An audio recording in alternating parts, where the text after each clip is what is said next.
ममता झा समस्त मिथिलावासी के गोर लागे छी। होली गीत गा बजा रहल छी। जय मिथिला, जय मैथिली, जय माँ जानकी। बाबा हरिहर नाथ सोनपुर में हो रंग खेले। बाबा हरिहर नाथ सोनपुर में हो रंग खेले। बाबा हरिहर नाथ, बाबा हरिहर नाथ सोनपुर में हो रंग खेले। बाबा हरिहर नाथ सोनपुर में हो रंग खेले। एक रंग खेले बाबा हो विश्वनाथ। एक रंग खेले बाबा हो विश्वनाथ। बाबा हो विश्वनाथ, बाबा हो विश्वनाथ। एक रंग खेले बैद्यनाथ हो। एक रंग खेले बैद्यनाथ सोनपुर में हो रंग खेले।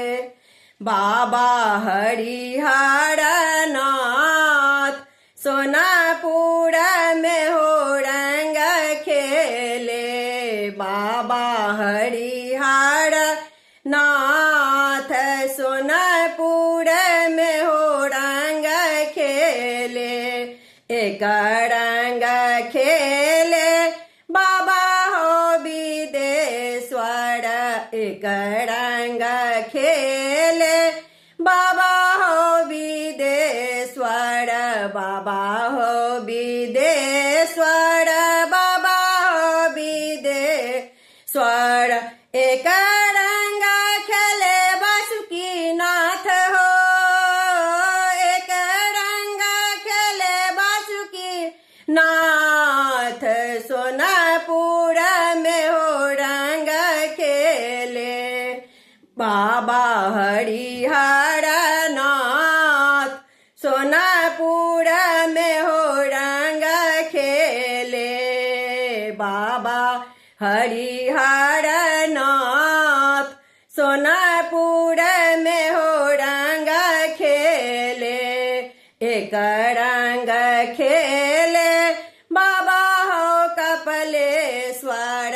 एक रंग खेले बाबा हो कपिलेश्वर। बाबा हो कपिलेश्वर, बाबा हो कपिलेश्वर। एक रंग खेले कुशेश्वर बाबा हो।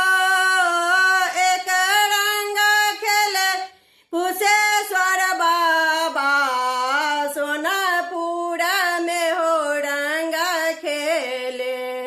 बाबा हरिहर नाथ सोनपुर में हो रंग खेले।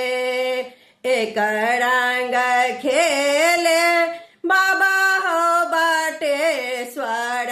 एक रंग खेले बाबा हो बटेश्वर। बाबा हो बटेश्वर, बाबा हो बटेश्वर। एक रंग खेले भूतनाथ हो। एक रंग खेले भूतनाथ सोनपुर में हो रंग खेले।